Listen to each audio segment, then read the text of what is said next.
Aloha Hawaii, this is Pokala Nui and you are listening to Hawaiian Potpourri. Welcome to the program or welcome back to the program. I am Pokala Nui. Did I just say that? And we had been talking over the last hour with regards to the Public Land Development Corporation and what it is and some of the advocacies being made there. And we've also talked about indigenousness and what is the possibility to integrate modernity to tradition and still remain an indigenous person. And I was able to express myself on those issues, and that indigenousness should not time lock a person into a particular era.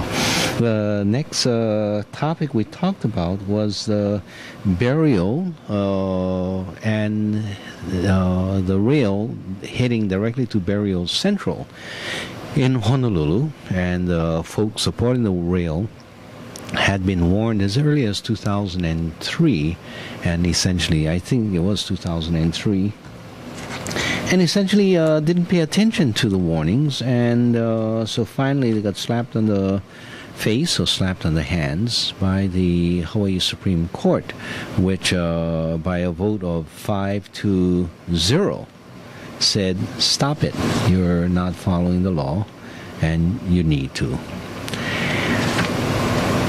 Okay, if you have any comments to any of these matters, our telephone number here is 524-1080, and we'll put you on the radio and see what you have to say with regards to these matters. Another item that comes across my attention is an article from this very radical churchman.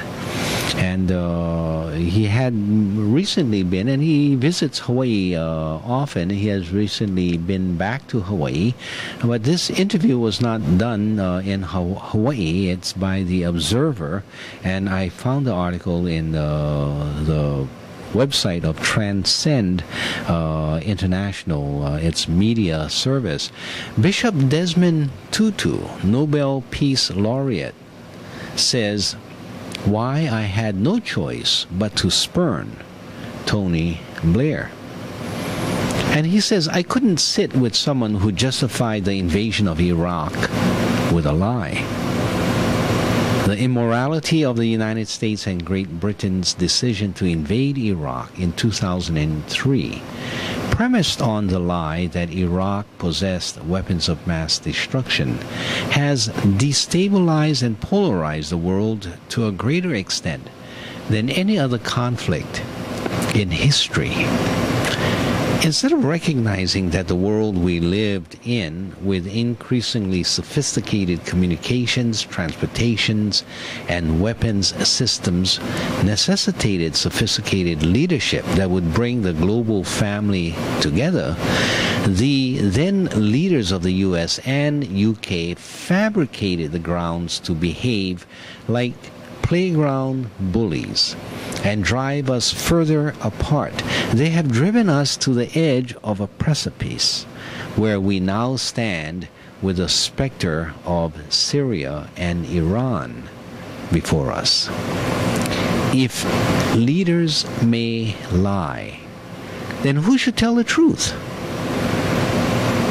Days before George W. Bush and Tony Blair ordered the invasion of Iraq, I called the White House and spoke to Condoleezza Rice, who was then National Security Advisor, to urge that United Nations weapons inspectors be given more time to confirm or deny the existence of weapons of mass destruction in Iraq. Should they be able to confirm finding such weapons, I argued, dismantling the threat would have the support of virtually the entire world. Ms. Rice demurred, saying there was too much risk and the president would not postpone any longer. On what grounds do we decide that Robert Mugabe should go to the International Criminal Court? Tony Blair should join the international speakers circuit. Bin Laden should be assassinated, but Iraq should be invaded. not because it possesses weapons of mass destruction, as Mr. Bush's chief supporter, Mr. Blair, confessed last week, but in order to get rid of Saddam Hussein. The cost of the decision to rid Iraq of its, by all accounts, despotic and murderous leader has been staggering, beginning in Iraq itself. Last year, an average of 6.5 people died there each day in suicide attacks and vehicle bombs, according to the Iraqi Body Count Project. More than 110,000 Iraqis have died in the conflict since 2003. And millions have been displaced. By the end of last year, nearly 4,500 American soldiers had been killed and more than 32,000 wounded. On these grounds alone, in a consistent world, those responsible for this suffering and loss of life should be treading the same path as some of their African and Asian peers who have been made to answer for their actions in The Hague. But even greater costs have been exacted beyond the killing fields in the hardened hearts and minds of members of the human family across the world. Has the potential for terrorist attacks decreased? To what extent have we succeeded in bringing the so-called Muslim and Judeo-Christian worlds closer together, in sowing the seeds of understanding and hope? Leadership and morality are indivisible. Good leaders are the custodians of morality. The question is not whether Saddam Hussein was good or bad, or how many of his people he massacred. The point is that Mr. Bush and Mr. Blair should not have allowed themselves to stoop to his immoral level.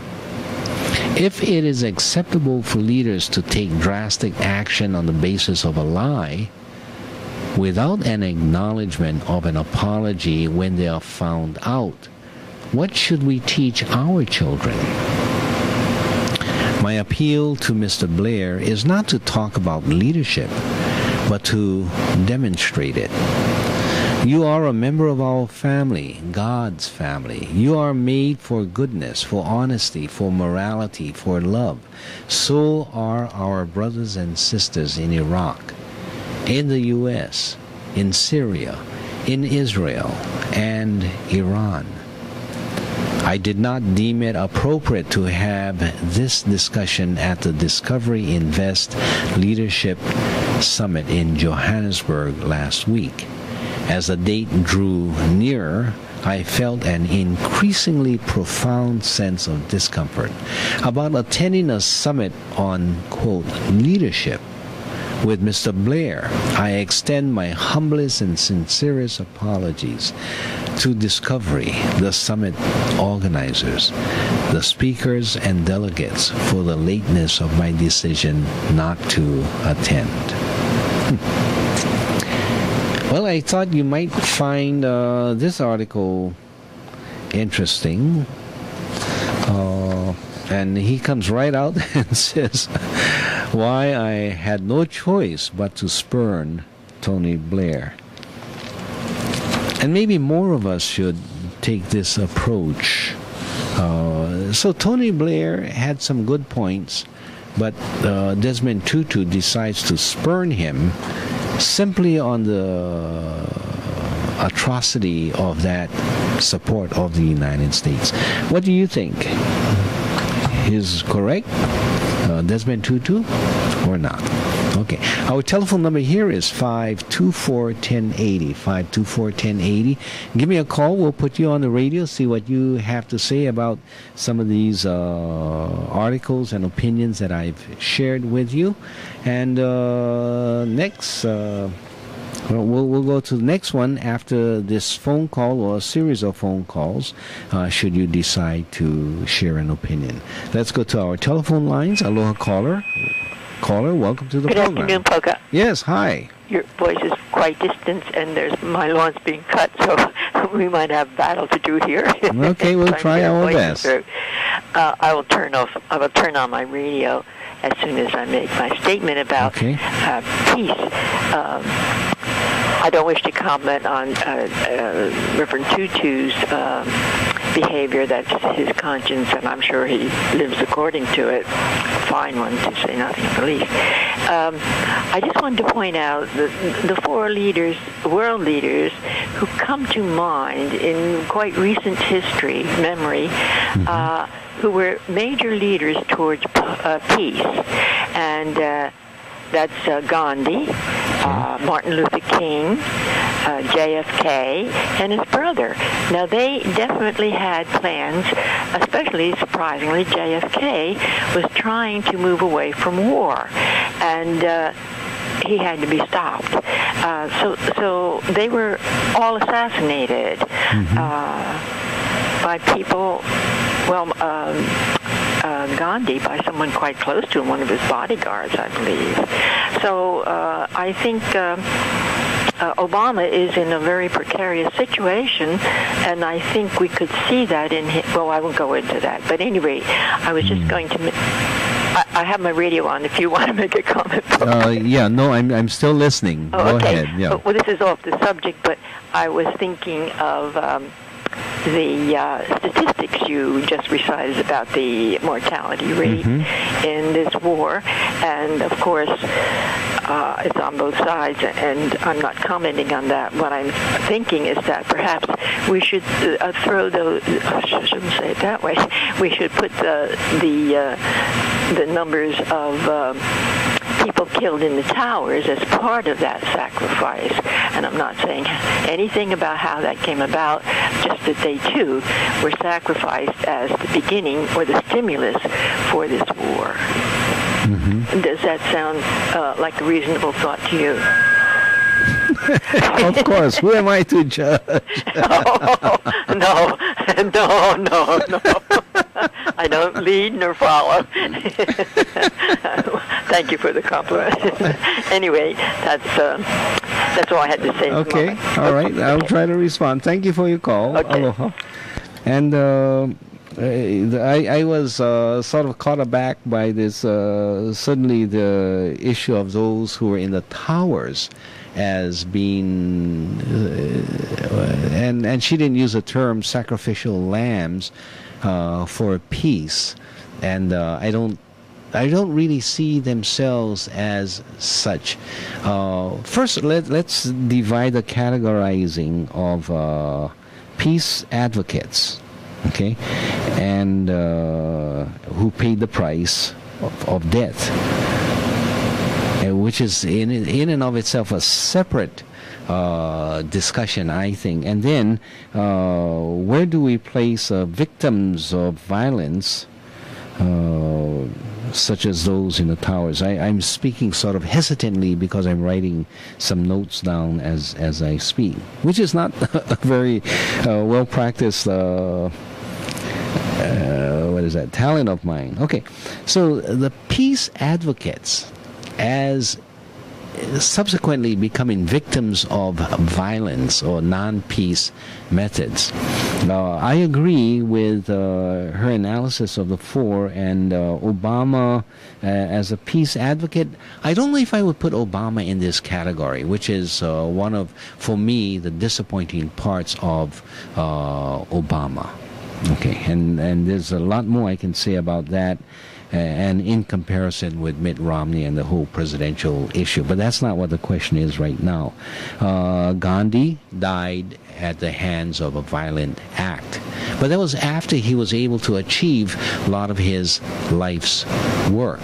And that was, of course, demonstrating not only the independence, or that brought about the independence of India, it also brought about the independence of West Pakistan and East Pakistan, now one of them now Bangladesh. But he more importantly brought about the fact of a process by which this can be brought about through nonviolent actions. I should say you might want to consider another name, and that is the name Lili'u, Liliuokalani. In 1893, what she said was, "I refuse to sacrifice a drop of blood for the life of the nation." And it was in the same year that Gandhi was being thrown off of the train in South Africa, which enlightened him into the discrimination that was going on, and he, as an educated attorney, still being treated as essentially a nigger, and getting thrown off the train. And he says this is not right. And then his peace movement, his actual beginnings, started in that area. So I will put Liliuokalani as mother of the peace movement. Gandhi then following, King following Gandhi.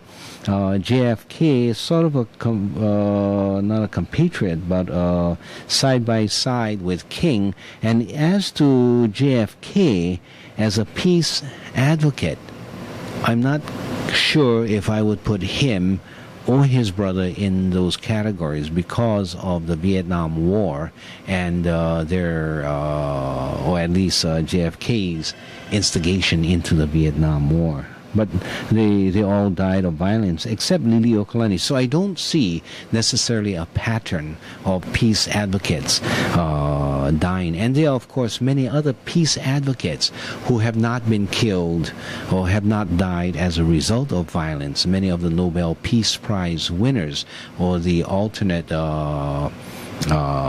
Peace Award, the alternate Nobel Peace Prize, which is a Right Livelihood Award. And so I think it goes in both ways. As to the sacrifice made by those who died on 9/11, I don't know if they were peace advocates. I don't think they would be categorized as such. From Bin Laden's side, he would say they're not peace advocates. They are instruments of the economic aspect of colonization. And so he was aiming at the economic symbol as well as the military symbol of the United States. So the economic symbol being the World Trade Center, the military symbol being the Pentagon, and so it was a very symbolic destruction.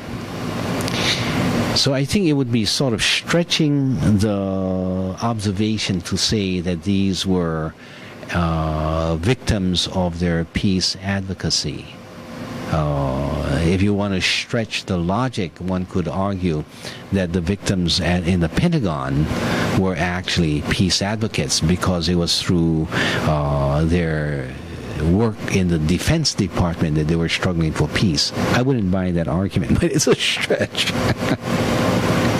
So anyway, this is my knee-jerk reaction, which may not be credited very highly, but that's my reaction to your earlier statement. If you would like to call, or any of you would like to call and share an opinion, the telephone number here is 524-1080. Let's go to our next caller. Aloha caller, welcome to the program. Yes, Polk, I am calling back. Welcome back. Go ahead. Immediately. Forgive me for becoming tedious about this, but the misunderstandings that I see were quite serious. I, first of all, separated the two categories. I did say something like, now moving on to another thing, okay, when I was separating them, and I had no intention of calling any of them peace advocates. I had said making a move towards peace, and I even qualified JFK as, surprisingly, because I have just begun to learn that these things take years to come out. And so because that assassination was never really answered, it still floats around in people's minds. There's lots of conjecture out there. I know that about everything. And as I said, these were thoughts that came to me, and I did give them a lot of thought. So I do, and I'm not saying that the people who died in the towers and the symbolism of all that is not perfectly understood. I just thought and do think that whoever killed them, whoever did that, that these people were used in a way that started a war. And in that way, I looked, and they did not have any idea of doing that, although, yes, they were contributing to the meaning behind the symbol of too much money, and that the guns were aimed at too much money, actually, I mean, the Bin Laden got a lot of bang out of the few bucks he spent to create such havoc. But all that aside, there is a distinction, and I never used the word peace advocates. I said movement towards peace. And as far as Obama, I believe that he wants peace, and he has said he wishes to start the war, stop the wars by trying to withdraw the troops. But remember, things are now controlled by the military, not industrial, but corporative world. Everything is controlled by them. Our entire, everything, all communications are. We both know that. So that if you think, excuse me, it seems to me quite possible that they're at his back, too, and not in the way to pat it. So that's my latest comment. I think I do have a few more written, but I'll just keep on and give you a brief. Before you go, can you hear me? Just a moment. I'll turn the radio on. It's sort of a change of the subject, but not too far away. The question is this. If Dwight D. Eisenhower, in the later years of his term, or let's say in the last day of his term, was alive today, would he be kicked out of the Republican Party for his position? Or would he be well accepted and part of the Republican Party? Especially with regards to his warning about the military-industrial complex and how it's getting out of hand.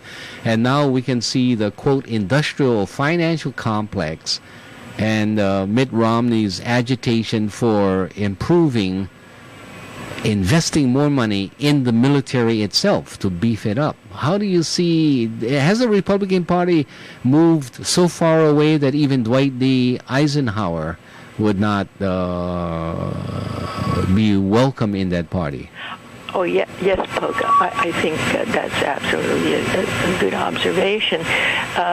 But whether he's with the military or civilian would greatly impact, I do think, on his ability to respond.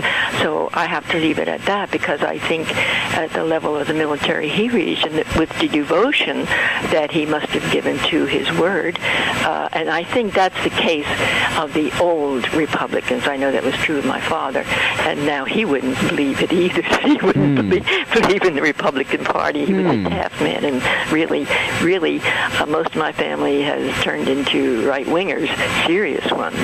So, I wouldn't be welcome even my own family. Even you would. But that's long ago. That's not recent. That has a history. And I quite... I've forgotten the rest of your question. Did that cover it all? Yes. I got to run off to music, but I thank you very much for calling and for sharing your opinions. Looking forward to the music. Okay, take care. You. Aloha.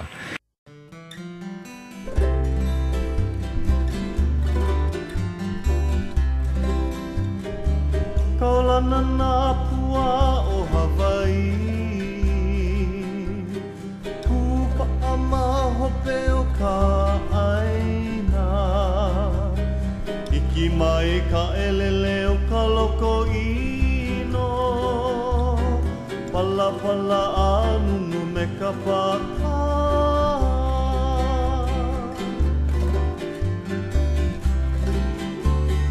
Pane mai Hawaii moku o ke ave, koku ana honoa o Pilani, ka ko'o mai kaua I o mano, pa'aku me ke oni o ka kuhi hewa.